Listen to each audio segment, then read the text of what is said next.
Just the other day, I saw a post where someone said that we have to stop obsessing over these cults and secret societies and just ignore them.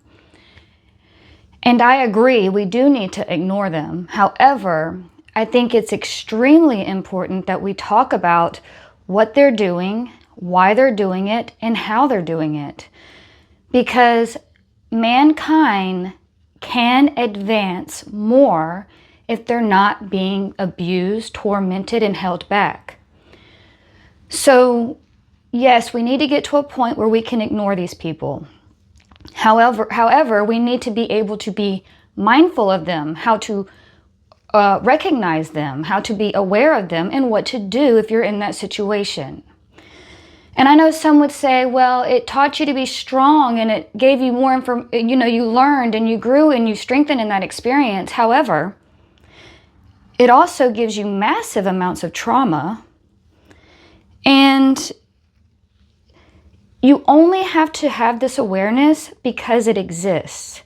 If we can evolve past it, we can put our attention and energy into something else that's more productive for the collective, for the world. So, first off, the intention that these people have, what they do is they find people that have a lot of potential. And they go in and they attack them as a group. And these secret societies, they have people that are members of their groups within the entire power structure. Whether it's famous people, doctors, nurses, lawyers, judges, police officers, they're scattered out throughout the power structure. However, again, there are good people in the power structure too. And you need to be able to use your discernment to have awareness to recognize who's who. Because the ones that are a part of these secret societies and these cults do not have good intentions for you, and they don't. I would be a lot further along in life if I didn't spend all that time being attacked and then traumatized from the attacks. That took a lot of my life away. And sure, I learned, I grew, and I became stronger, but it's gotten me nowhere. And it might get me somewhere eventually because I am fighting my way through it. But I would absolutely, and I learned patience, but I also learned that people like that exist. Because before they came into my life, I had healed significantly and was writing a book about the information that I found in my healing journey along the way.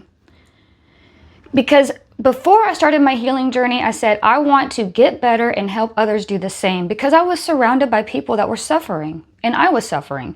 So I wanted to get better and help others do the same. And so when I got to the point where I was writing my book and I was talking about it online, this is when I was attacked. So, and my discernment did tell me that these people were bad news, but at the time I was trying to live according to the Word of God verbatim, and I was trying to help everybody, and I didn't want to judge anyone, so when my discernment said this is not going to be good, I ignored it. But now I know that the source is in all living things, so the source knows who has good intentions for you and who has bad intentions for you. And if someone has bad intentions for you, that's when your discernment is going to let you know, because that's the source within you telling you. And yes, you want to listen to it. And sometimes it might require you to judge.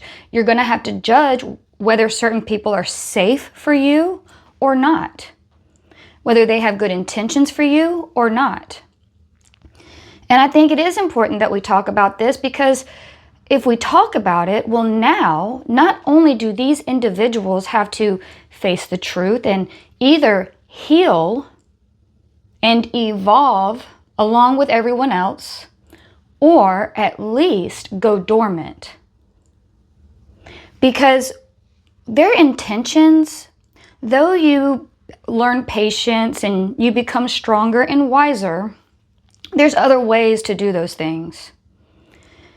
But their intention is either to have you commit suicide or to have you lose your mind.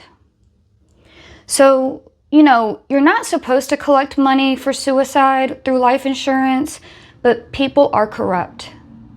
And these corrupt people, again, are within the entire power structure in every area. So there's people, they have someone within every area that can help them fulfill their corruption.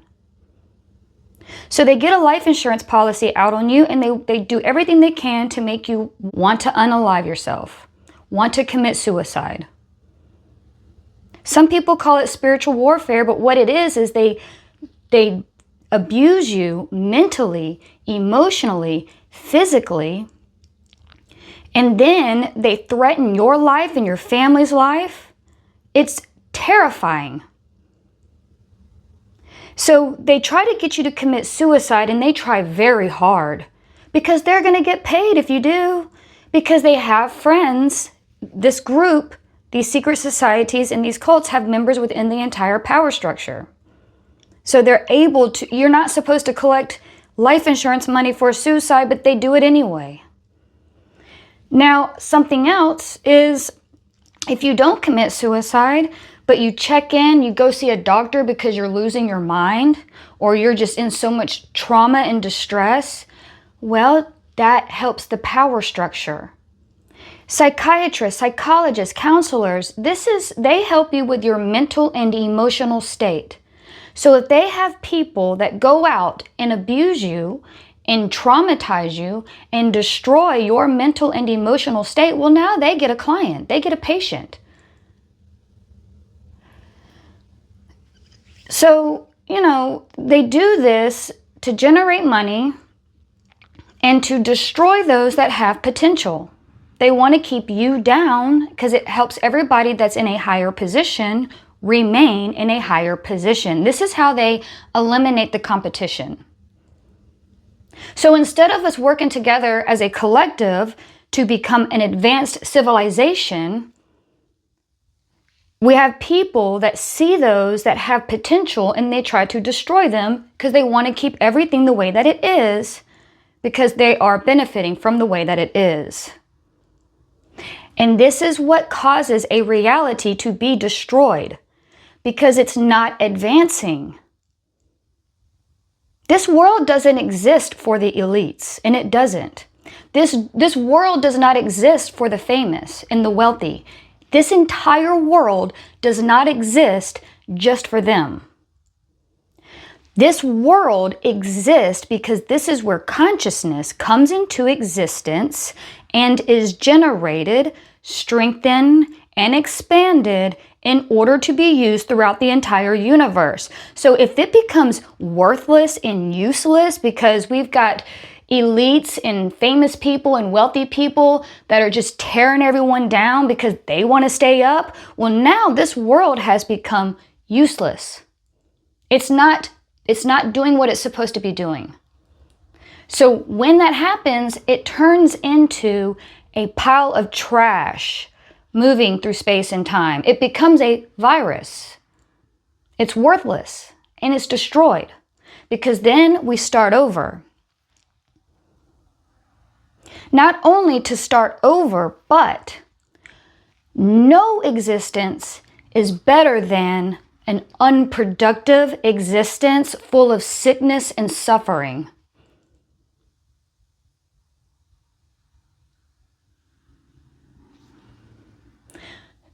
So I do agree that we need to ignore them, but we're going through an evolutionary process and we cannot skip any steps.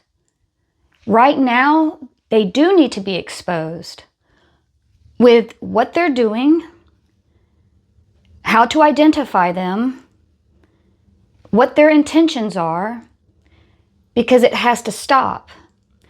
Whether they choose to heal or just go dormant, but it has to stop for the betterment of all and to prolong our existence.